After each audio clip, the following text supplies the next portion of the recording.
नमस्कार। आज हम घर की याद कविता पढ़ेंगे। यह कविता कवि भवानी प्रसाद मिश्र द्वारा लिखी गई लंबी और प्रसिद्ध कविता है।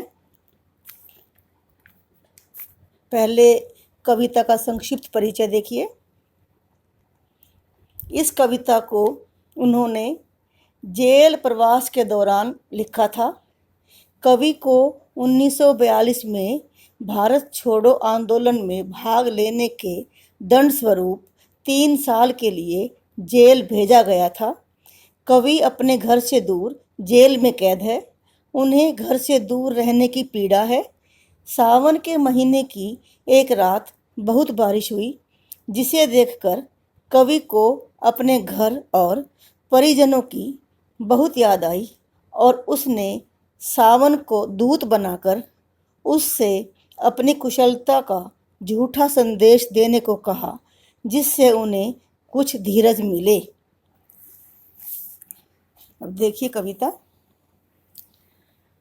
आज पानी गिर रहा है, बहुत पानी गिर रहा है, रात भर गिरता रहा है, प्राण मन घिरता रहा है। बहुत पानी गिर रहा है, घर नज़र में तिर रहा है, घर की मुझसे दूर है जो, घर खुशी का पूर है जो। तो आज पानी गिर रहा है, बहुत पानी गिर रहा है। सावन के महीने में बहुत तेज बारिश हो रही है और सारी रात बारिश होती रही है। ऐसे में प्राण मन घिरता रहा है। कवि की कोमल भावनाएं जागृत हो उठती हैं और उसे अपने घर की याद आती है। तो बहुत पानी गिर रहा है, घर नज़र में तिर रहा है। बहुत तेज बारिश होने के कारण कवि की नज़रों में उसका घर तैरने लगता है। उसे अपने घर की याद आने लगती है। घर की मुझसे दूर है जो, घर खुशी का पूर है जो।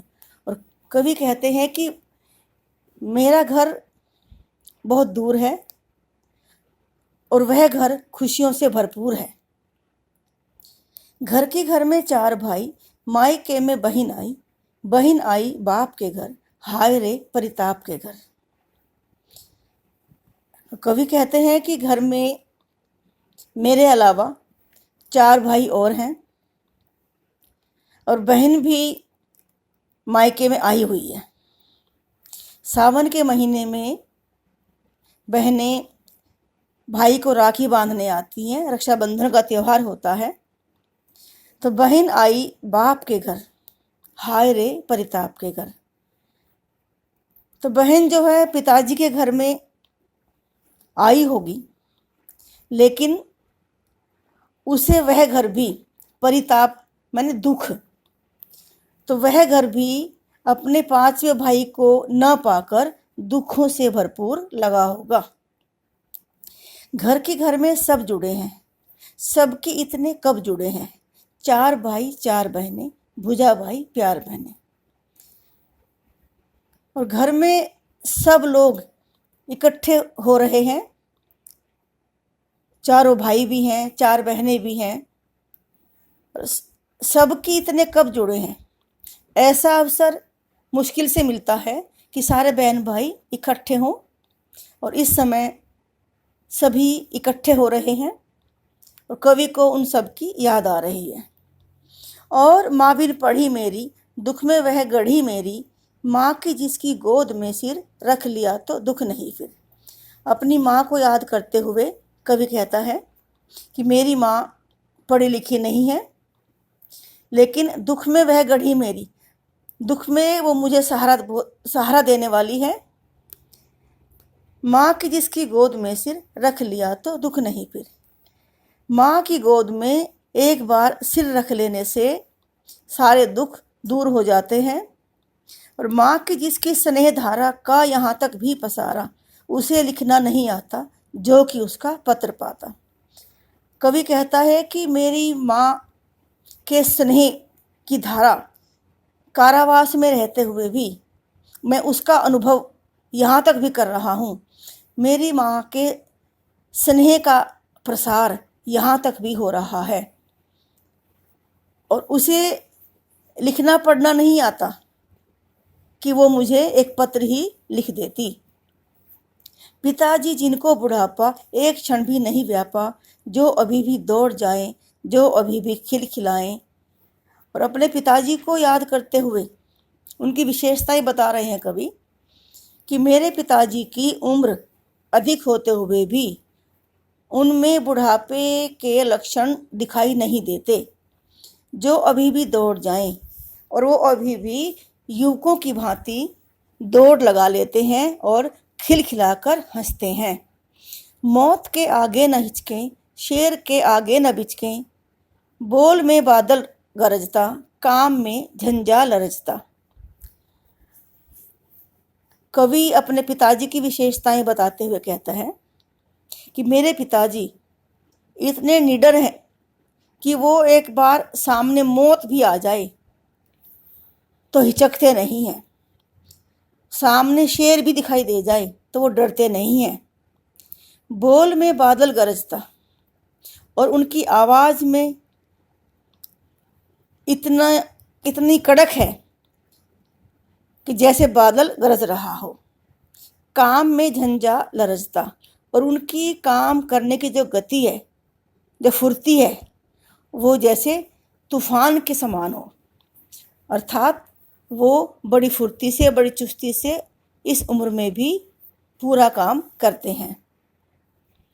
आज गीता पाठ करके, दंड 260 करके, खूब मुगदर हिला लेकर, मूठ उसकी मिला लेकर, जबकि नीचे आए होंगे, नैन जल से छाए होंगे, हाय पानी गिर रहा है, घर नजर में तिर रहा है। और कवि कहते हैं कि उसके पिताजी आध्यात्मिक प्रवृत्ति के हैं और वो आज भी भगवत गीता का पाठ करके और 260 दंड लगा करके, व्यायाम आदि करके, खूब मुगदर हिला लेकर, मुगदर को हिलाकर, मुगदर एक उपकरण है कसरत आदि करने का, तो जब वो नीचे आए होंगे तो वो अपने बेटे को याद करके उदास हो गए होंगे और उनके आंखों में आंसू आ गए होंगे। हाय पानी गिर रहा है, घर नज़र में तिर रहा है। तो अत्यधिक बारिश होने के कारण कवि की नज़रों में बार बार उसका घर तैरता हुआ दिखाई देता है और उसे अपने परिवार की याद आ रही है। 4 भाई 4 बहनें, भुजा भाई प्यार बहनें, खेलते या खड़े होंगे, नज़र उनको पड़े होंगे। पिताजी जिनको बुढ़ापा एक क्षण भी नहीं व्यापा, रो पड़े होंगे बराबर 5वें का नाम लेकर। और पिताजी जब कसरत आदि करके, व्यायाम करके वो नीचे आए होंगे और चारों भाइयों और चारों बहनों को उन्होंने देखा होगा खेलते हुए, तो वो अचानक से अपने 5वें बेटे को याद करके रो पड़े होंगे। अर्थात जिन पिताजी को कभी बुढ़ापा महसूस नहीं हुआ, लेकिन वो अपने 5वें पुत्र को याद करके रो पड़े होंगे। 5वां मैं हूँ अभागा, जिसे सोने पर सुहागा, पिताजी कहते रहे हैं, प्यार में बहते रहे हैं। और वह 5वां भाग्यहीन पुत्र मैं ही हूँ, जो आज यहाँ पर जेल में बंद हूँ। जिसे सोने पर सुहागा पिताजी कहते रहे हैं। और अपने 5 बेटों में पिताजी मुझे सोने पर सुहागा मानते थे, अर्थात सबसे अच्छा मानते थे और वो मुझे सबसे अधिक प्यार करते थे। आज उनके स्वर्ण बेटे लगे होंगे उन्हें हेटे, क्योंकि मैं उन पर सुहागा बंधा बैठा हूँ अभागा। अपने सोने के समान बेटे भी उन्हें आज तुच्छ दिखाई दे रहे होंगे, क्योंकि मैं जिसे वो सुहागा मानते थे, सोने पर सुहागा मानते थे, मैं अभागा आज कारावास में बंद हूँ। और माँ ने कहा होगा दुख कितना बहा होगा, कोख में आँख में किस लिए पानी, वहाँ अच्छा है भवानी। और जब माँ ने पिताजी की हालत देखी होगी कि वो कितने दुखी हो रहे हैं, तो उन्होंने उन्हें धीरज देते हुए कहा होगा कि क्यों आंखों में आंसू भर रहे हो, भवानी तो वहाँ पर अच्छा है। वह तुम्हारा मन समझकर और अपनापन समझकर गया है, सो ठीक ही है, यह तुम्हारी लीक ही है। वह तुम्हारे मन की इच्छा थी कि वो देश हित के लिए कुछ करे, वो अपना कर्तव्य समझकर वहाँ गया है, तो ठीक ही किया है उसने। यह तुम्हारी लीक ही है और तुम्हारी परंपरा को ही उसने आगे बढ़ाया है। पाँव जो पीछे हटाता, कोख को मेरी लजाता, इस तरह हो न कच्चे, रो पड़ेंगे और बच्चे। कवि कहता है कि मेरी माँ पिताजी को धैर्य देते हुए कह रही होगी कि यदि वो अपने कर्तव्य से पीछे हटता तो कोख को मेरी लजाता, तो मेरी कोख को भी वो शर्मिंदा करता। और इस तरह हो न कच्चे, रो पड़ेंगे और बच्चे। तुम इस तरह से अपना मन छोटा मत करो, उदास मत हो, नहीं तो तुम्हें देखकर बाकी बच्चे भी रो पड़ेंगे। पिताजी ने कहा होगा, हाय कितना सहा होगा, कहाँ मैं रोता कहाँ हूँ, धीर मैं खोता कहाँ हूँ। और माँ की बात सुनकर पिताजी ने अपनी पीड़ा को, अपने दुख को अंदर बर्दाश्त करते हुए कहा होगा माँ से कि कहाँ मैं रोता कहाँ हूँ, मैं कहाँ रो रहा हूँ, धीर मैं खोता कहाँ हूँ, मैं धैर्य कहाँ खो रहा हूँ। तो हे सजीले हरे सावन, हे कि मेरे पुण्य पावन, तुम बरस लो वे न बरसे, 5 मई को वे न तरसे। तो कवि सावन से कहता है कि हे सजीले हरे भरे सावन, पुण्य पवित्र सावन, तुम जैसे चाहे बरस लो, लेकिन मेरे पिताजी अपने 5वें बेटे को याद करके उनकी आंखों से आंसू ना बहें, वो ना तरसें। मैं मजे में हूँ सही है, घर नहीं हूँ बस यही है, किंतु यह बस बड़ा बस है, इसी बस से सब विरस हैं। सावन को संदेश देकर भेजता है कवि दूत बनाकर और कहता है कि हे सावन, तुम जाकर मेरे पिता से यही कहना कि मैं यहाँ पर बिल्कुल मज़े में हूँ, बस घर में नहीं हूँ, यही मेरी मजबूरी है, किंतु यह बस बड़ा बस है, लेकिन यह विवशता बहुत बड़ी विवशता है मेरी, और इसी कारण से मुझे यहाँ पर सब कुछ नीरस लगता है, मुझे यहाँ कुछ भी अच्छा नहीं लगता। किंतु उनसे कह न देना, उन्हें देते धीर रहना, उन्हें कहना लिख रहा हूँ, उन्हें कहना पढ़ रहा हूँ। हे सावन, तुम जाकर मेरे पिताजी से ऐसा कुछ मत कह देना, तुम जाकर उन्हें धीरज देना और उनसे कहना कि मैं यहाँ रहकर लिखने और पढ़ने का काम भी कर रहा हूँ, मैं साहित्य लेखन में भी लगा हुआ हूँ। काम करता हूँ कि कहना, नाम करता हूँ कि कहना, चाहते हैं लोग कहना, मत करो कुछ शौक कहना। और तुम जाकर उनसे यही कहना कि मैं यहाँ खूब नाम कमा रहा हूँ और मुझे यहाँ पर सारे लोग बहुत चाहते हैं, इसीलिए वो मेरे प्रति कोई शोक ना करें, मेरे लिए उदास ना हो।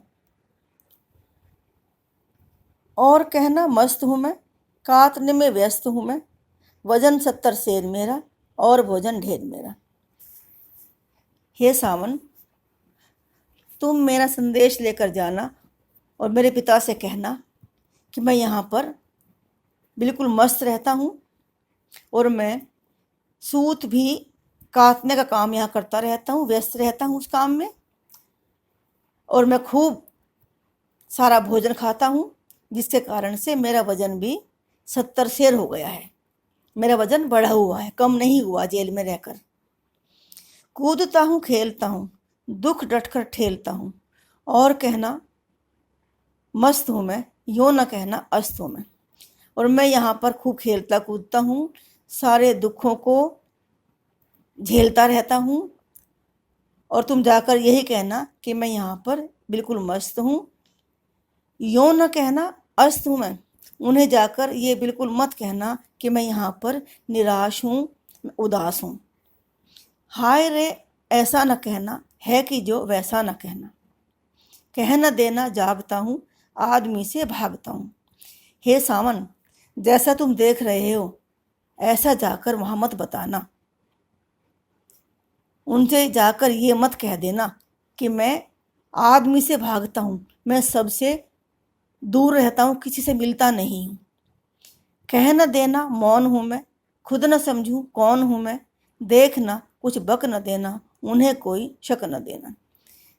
हे सावन, तुम जाकर मेरे पिता को ये मत बता देना कि मैं बिल्कुल चुपचाप रहता हूँ, मौन रहता हूँ, अपने में खोया खोया रहता हूँ। तुम जाकर उनके सामने ऐसी वैसी कोई बात मत कर देना कि उन्हें कोई शक हो जाए। हे सजीले हरे सावन, हे कि मेरे पुण्य पावन, तुम बरस लो वे न बरसें, 5वें को वे न तरसें। हे सजीले हरे भरे सावन, पुण्य और पवित्र सावन, तुम चाहे जितना मर्जी बरस लो, लेकिन मेरे पिताजी अपने पुत्र को याद करके ना बरसें, उनकी आंखों से आंसू ना बहें। धन्यवाद।